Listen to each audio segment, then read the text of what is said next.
L'histoire de Dior, c'est celle de Christian Dior. C'est aussi l'histoire de ses successeurs.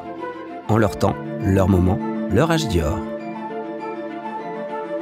Épisode 4, l'âge Dior de John Galliano.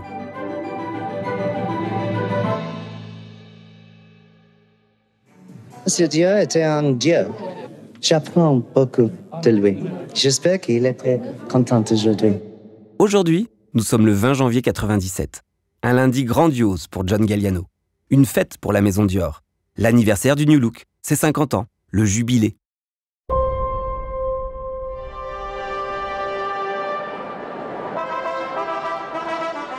Les festivités ont démarré début décembre, au Met Gala. Le Metropolitan Museum of Art de New York célèbre Christian Dior. Alors ressurgissent les robes du passé, éblouissantes, mythiques. Il est 20h25 quand arrive la reine de la soirée, Lady Diana, éblouissante, mythique. Elle porte une robe étonnante, stupéfiante, une robe qui l'affranchit des conventions royales. Cette robe, c'est la toute première création de John Galliano pour Christian Dior. Il s'agit d'une robe sirène en soie et dentelle, on dirait un déshabillé. Pourtant, à bien y regarder, elle est hautement complexe, clairement couture, elle est coupée dans le biais. Le biais, c'est le coup de génie de Madeleine Vionnet, la couturière qui libéra le corps des femmes dans les années 20. C'est devenu la marque de fabrique de John Galliano, qui libère, ce soir-là, Lady Diana du dress code guindé auquel elle était habituée. Le créateur anglais ne pouvait espérer meilleure intronisation, mais le véritable couronnement sera son premier défilé. C'est dans à peine 6 semaines, et il y a tellement à faire. Pas de vacances de Noël cette année. La découverte des archives a été incroyablement intéressante. Parce qu'en regardant des photos et des croquis de son travail, j'ai eu l'impression de me rapprocher de l'homme lui-même. Puis la toile entièrement bâtie est présentée sur un mannequin vivant, cette fois au patron, dont l'œil a vite fait de déceler les modifications à apporter. Ici, une épingle rétablit un équilibre. Là, d'une main hardie, Dior ouvre un corsage afin de mettre la gorge en valeur. Le patron, c'est Monsieur Dior, dont John Galliano observe les modèles un à un. Ici, on a le très célèbre tailleur bar de 1947. Une révolution. Le New Look. Cette belle veste, au drapé souple, à la taille minuscule, aux hanches légèrement accentuées, faisait fureur portée sur cette jupe ample et plissée. Ça a fait scandale.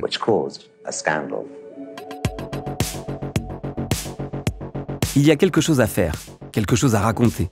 Entre passé et présent. Quelque chose de surprenant, insolent, innovant. Quelque chose de savant. Le New Look rétro, ça ne m'intéresse pas. Je voudrais faire quelque chose qui est moderne et que j'espère que Monsieur Dior aime. D'autant qu'il peut compter sur les ateliers Dior pour concrétiser à la perfection sa vision, romantique et romanesque. Comme Christian Dior, John Galliano place le rêve par-dessus tout. Comme Dior, il croit en la mémoire. Quelles sont vos sources d'inspiration ? L'histoire, les différents visages de la femme, leur personnalité et toujours le XVIIIe siècle.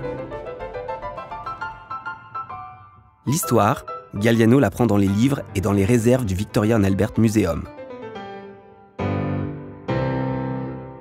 Il est alors étudiant à la St. Martin's School of Art à Londres. Pour financer ses études, il travaille au National Theatre. Son goût pour la théâtralité et la démesure vient de là. Tout l'inspire, et il mélange tout azimut, suivant les histoires de ses collections.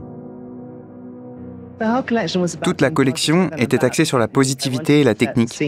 J'ai voulu planter le décor en mettant en scène Anna Karénine fuyant la Russie et les choses merveilleuses qu'elle a laissées dans ce monde. Elle rencontre un prince et retourne en Russie pour réécrire l'histoire. C'est un voyage à la découverte de soi. Il imagine des princesses, des reines, des impératrices. Il a ses stars, ses muses, ses héroïnes. Merveilleuses, incroyables. Les Incroyables, le thème de sa collection de fin d'études en 84. 10 ensembles unisexes inspirés des extravagances de la mode française entre la Révolution et le Directoire. John Galliano renverse déjà l'ordre établi. Le début d'une fabuleuse carrière à Londres, avant de conquérir Paris, the place to be.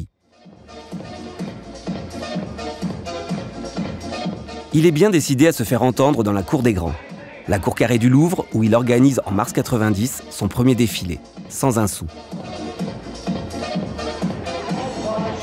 Son talent va payer. Anna Wintour, qu'il avait repéré quand elle dirigeait le Vogue anglais, va le propulser maintenant qu'elle est au Vogue américain. John Galliano incarne un retour au glamour pur et dur. Ça se voit, ça se sait. La collection qu'il présente en octobre 1994, qui rend hommage aux silhouettes de Christian Dior, a retenu l'attention de Bernard Arnault, qui le place chez Givenchy. Galliano relève le défi. Il fera 2 collections haute couture et 2 collections prêt-à-porter pour Givenchy en 1996. Monsieur Arnault veut vous voir. Il est 18h un vendredi quand John Galliano est convoqué au bureau de Bernard Arnault chez LVMH. Galliano se dit qu'il a fait quelque chose de mal. Il a une mauvaise teinte de vernis à ongles et il est en tongs. Bref, il n'est pas préparé, mais il y va. Pas le choix. Et c'est à ce moment-là que Bernard Arnault lui propose le poste chez Dior. Galliano a failli tomber de sa chaise. C'est la maison. Et j'ai enfin quelque chose à me mettre. L'événement des présentations haute couture de l'été 97 a eu lieu cet après-midi. Un peu comme en football, le plus gros transfert de l'année, l'anglais John Galliano, sort sa première collection pour Christian Dior. Et ça décoiffe.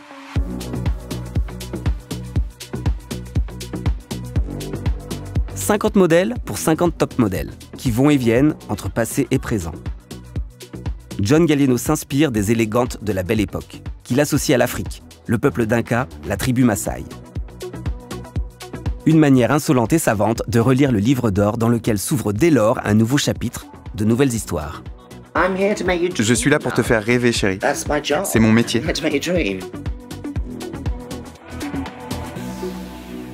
Il était une fois Mata Hari à Bagatelle, la marquise Casati à l'opéra, princesse Pocahontas dans le Orient Express.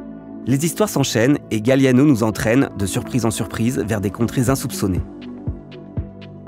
Ces explorations s'inspirent de ses voyages de recherche. La Russie, la Mongolie, la Chine, le Japon, l'Inde, l'Espagne, où il visite les musées, les temples, les théâtres, les écoles de danse. Nous sommes le 7 juillet 2003, quand il présente une collection entièrement dédiée à la danse. Et ça commence par le flamenco. Qu'il dansait enfant sur la table de la cuisine, habillé et applaudi par Anita, sa maman. Les Galliano vivaient alors à Gibraltar, où Juan Carlos est né en 1960. On l'appellera John quand la famille s'installe dans la banlieue sud de Londres. Son père y voyait un meilleur avenir pour les siens. De là à imaginer un tel destin pour son fils.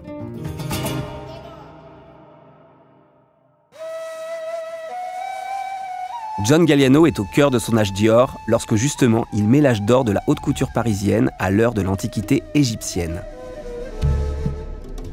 Son voyage de recherche l'avait entraîné cette fois-ci au Caire, à Luxor, à Assouan. Là-bas, il s'aperçoit que les statues antiques ressemblent aux vestales de Christian Dior, taillées en un grand H. C'est la ligne H de 1954, qu'il mixe en 2004 au faste des pharaons. 3, 2, 1.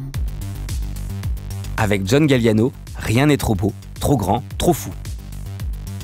Pour autant, l'extravagance n'empêche pas la révérence au passé, à l'histoire.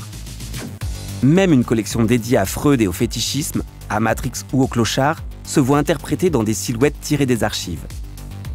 Galliano s'amuse à reprendre les lignes Dior et les modèles historiques pour en pousser les limites. La haute couture est son laboratoire d'idées. Elle inspire le prêt-à-porter, les accessoires et les parfums. Le collier Maasai de la première collection servira par exemple l'imagerie du parfum J'adore. J'adore Dior. C'était un peu old school d'être seulement un créateur qui travaille dans son ivoire. Non, aujourd'hui, pour être créateur et avoir le succès qu'on a chez Dior, il faut s'impliquer dans tout, le vente, la publicité. En redéfinissant le rôle du directeur artistique, Galliano a réinventé l'image de Dior dans l'univers du luxe qu'il démocratise. Provoquer, ce n'est pas ce qui me fait sortir du lit le matin. C'est plutôt de produire de beaux vêtements. Et je pense que parfois, quand quelque chose est nouveau, il peut être perçu comme provocateur. Mais il devient très vite une partie du vocabulaire de la mode. Comme vous l'avez vu, avec d'autres choses que nous avons faites chez Dior. La collection doit faire parler d'elle. Elle doit faire réfléchir. John Galliano défend dans son style comme dans sa vie le métissage culturel. Il mélange les influences, célèbre la différence. Lui, le couturier romantique, va pourtant succomber à l'autre, son personnage excentrique. Son double qui va le perdre. Un soir, trop tard. Fin de l'histoire, fin d'une époque. Nous sommes le 4 mars 2011. John Galliano n'assistera pas à son dernier défilé. Il se soigne dans une clinique en Arizona. À la fin du show, c'est l'atelier Dior qui vient saluer en blouse blanche.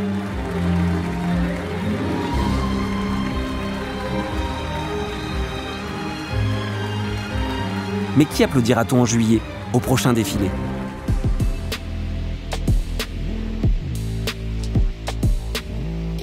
Ce podcast vous a été proposé par la Maison Dior.